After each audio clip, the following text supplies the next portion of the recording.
Olá, pessoal. Vamos lá, iniciando então mais uma prova, mais uma sequência de provas, VUNESP, dicas e questões. Vamos agora para o ano de 2009. Vamos ver a nossa primeira prova de 2009 aí para você entrar já no circuito de novas provas e, claro, sempre atentos aí ao perfil do texto, ao perfil da interpretação, para que você possa levar adiante aí essa história da preparação para as provas da VUNESP. Você já viu, né? Uma outra prova realmente bem elaborada, algumas questões interessantes e outras um pouco mais light, né? Que você pode conduzir aí com aquela simples compreensão textual, para que você possa levar numa boa isso aí. Beleza? Tranquilos? Vamos então, vamos ver agora. Mais um texto você deve ter observado aí, né? O texto, vamos lá, virando aqui a provinha. Vírus e espiões. Eu estava observando, né? Vírus e espiões, Rio de Janeiro e tal, Folha de São Paulo, beleza? É muito importante que você observe nesse contexto aí, né? A história, a estrutura como um todo. Você viu, né? Essa história dos e-mails que mandam e as pessoas aí, que ele chamou até de otário, você viu? Pois é, né? Você, o otário, né? Colocando aí, clica naquilo ali e tome vírus e tome tudo no seu computador e aquela coisa toda. É bem interessante, né? Um texto que fala de maneira bem legal, bem apropriada aí, sobre esses riscos da web, os riscos da internet, a que todos nós estamos submetidos, né? Ou então, pelo menos, a que todos nós estamos sujeitos. Submetidos, não, tenho certeza que muitos de vocês já são bastante cuidadosos, né? Em relação a essa questão aí da segurança virtual. Mas há pessoas que, infelizmente, ainda são vítimas, né, desse processo aí e precisam seguramente se informar e muito sobre essas lorotas de internet, esses e-mails que circulam aí, sobretudo aquelas pessoas de mais idade, mais ingênuas, talvez, aí, né, em relação a essa questão da web aí. Vamos lá. Bom, de acordo com o texto dos parentes eletrônicos do Lobo Mau, olha só. No primeiro momento, ela já começa o texto, né? A prova já começa a abordar a função do Lobo Mau. O que foi que nós já vimos aqui, já conversamos bastante. Nunca começa uma prova pela leitura do texto, dê uma olhada nas questões de uma forma geral, veja aí o perfil delas, qual a característica que elas apresentam em relação à pergunta, à estrutura, à formatação, e em seguida você avança. Depois que você tiver noção de destacar as palavras-chave, por exemplo, nessa primeira prova aqui, você está observando, na primeira questão, ele já fala aí sobre o Lobo Mau, tá vendo aí? Os parentes eletrônicos do Lobo Mau, de acordo com o texto, então você já observa no texto de que forma a gente localiza isso. Vamos dar uma olhada então? Vamos lá, acompanha aí.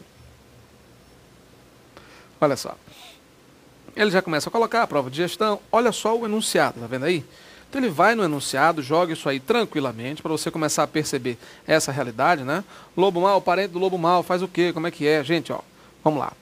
Nesse contexto aqui, não é essa, aqui eu vou baixar a provinha de setinho para você, cadê? VUNESP, não é aqui... Posso fechar isso aqui? Professor, você está fazendo o quê? Não, estou procurando aqui, tu não sabe? Você já acompanha nossas aulas, é um bocado de tempo, é novidade para você. Eu vou só pegar aquele PDFzinho para a gente poder ter mais mobilidade com o texto, tá certo? Beleza? Tranquilo? Vamos lá, voltando aí, acompanhe.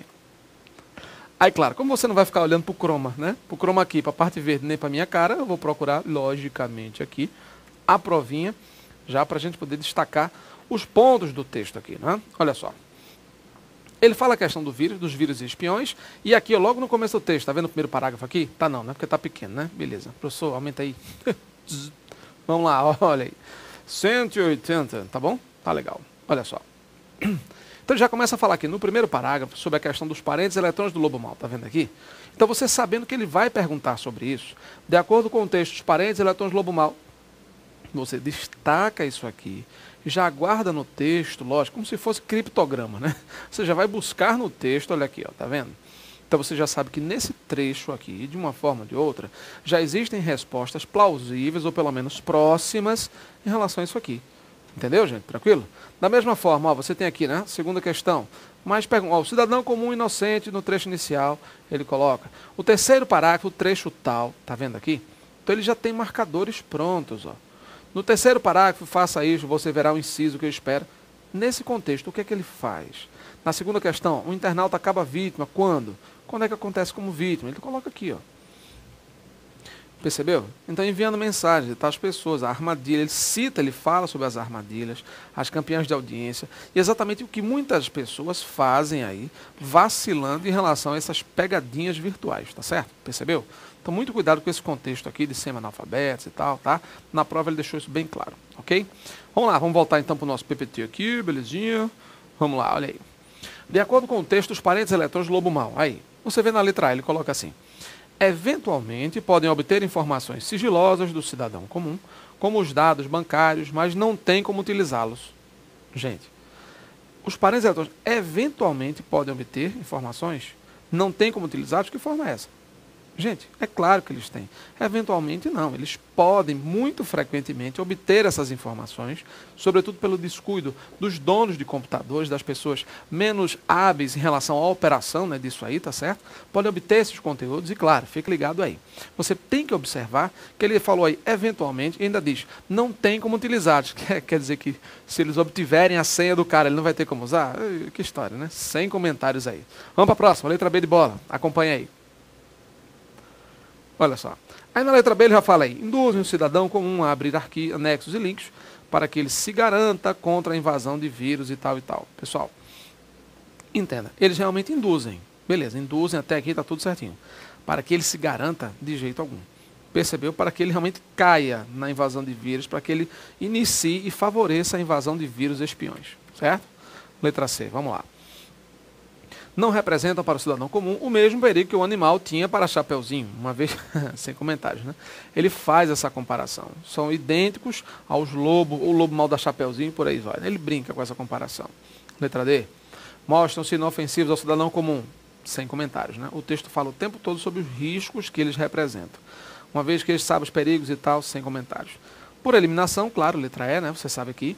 Intencionam prejudicar o cidadão comum, enviando vírus e espiões que roubam deste, por exemplo, os dados bancários. Percebeu aqui, certo? Então você tem claramente aqui essa questão em relação à letra E.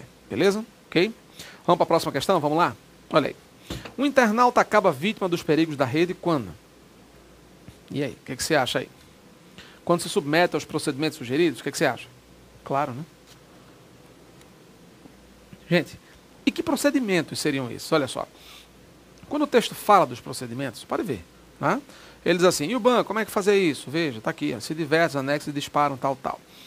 E como fazem isso? Enviando a mensagem, nosso interesse é esse, atualize os seus dados, façam aqui, clique no sistema, baixe o programa, percebeu aí?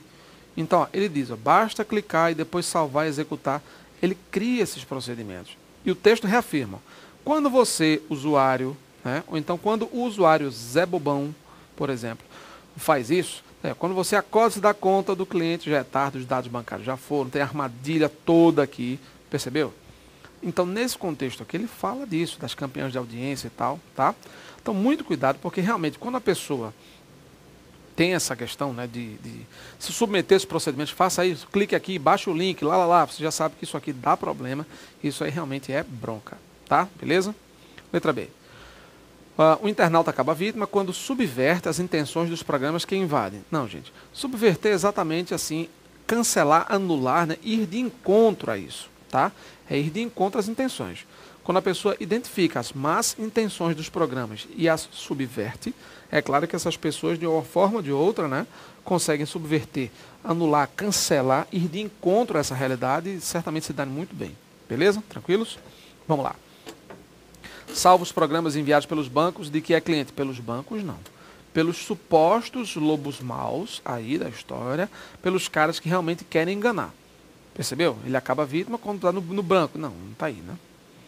Elimina do seu computador programas contaminados por vírus. Gente, olha, tudo bem. Ele acaba vítima, não. Ele se previne quando ele elimina.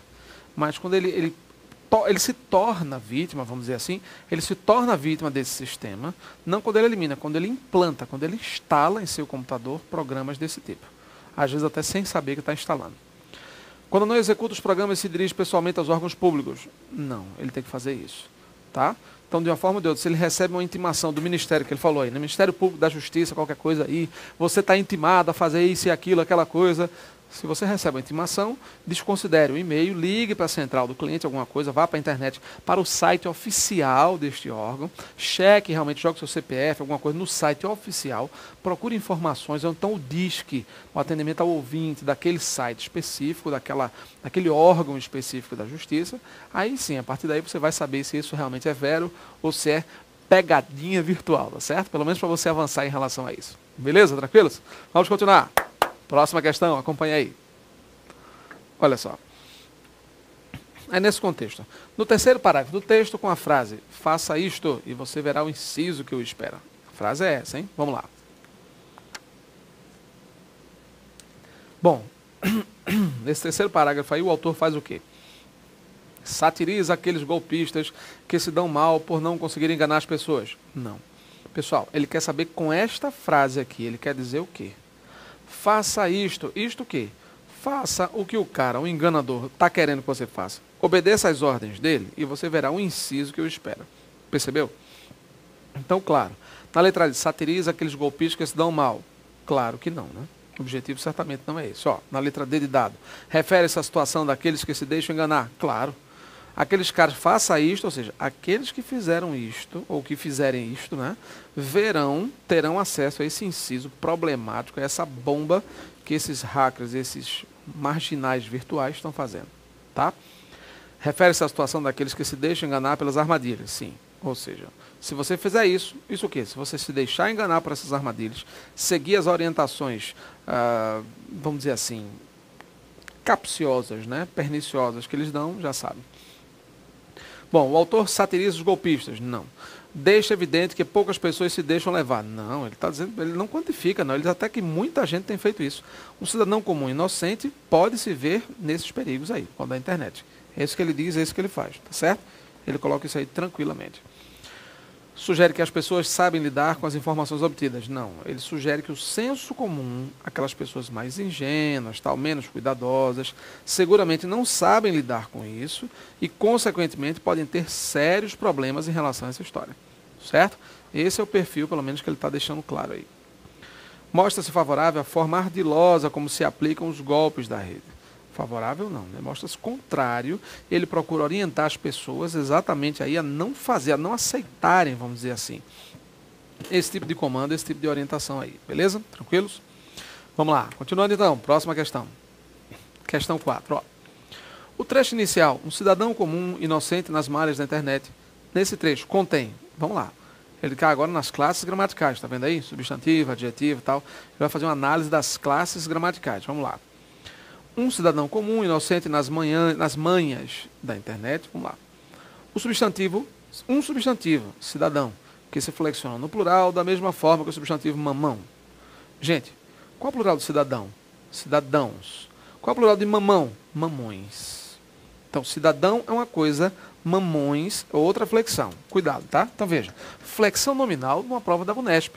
E não é só a VUNESP, não, hein? Você tem a Fundação Getúlio Vargas que faz isso, você tem o NCE do Rio de Janeiro que faz isso, FUNRIO, várias outras bancas que começam a voltar para isso. A própria FCC, em alguns concursos de tribunais e outras repartições, já vem trazendo também essa história aí de plural dos nomes, flexão nominal. Plural dos substantivos e adjetivos, simples e compostos, ó. E tem que ficar de olho em relação a isso, tá certo? Tem que ficar de olho para não perder aí o bonde da gramática, tá? Pelo menos não vacilar, não cometer aquelas bobagens gramaticais em relação a isso. Fechado? Beleza? Tranquilo? Vamos continuar então, vamos lá, acompanha aí. Olha só, o plural de cidadão, cidadãos. O plural de mamão não é mamãos, percebeu? É mamões, tá? Muito cuidado com isso aí, ok? Marcelo, mas tem alguma dica aí para o plural do ão? Não, gente, você tem que conhecer mesmo. A regra do ão, de uma forma ou de outra, na gramática, você sabe que há palavras que têm 3 plurais diferentes, 2 plurais diferentes. Então, a regra do ão, ela é sempre baseada na orientação dos dicionários. Então, o dicionário ele faz do ponto de vista grafológico, né? Do ponto de vista lexicográfico, vamos dizer assim. Ele registra a palavra por uma questão de uso, e se o dicionário acata isso aí como variante de linguagem, as provas de concurso, claro, não tem muito como questionar, porque o dicionário é legítimo, né?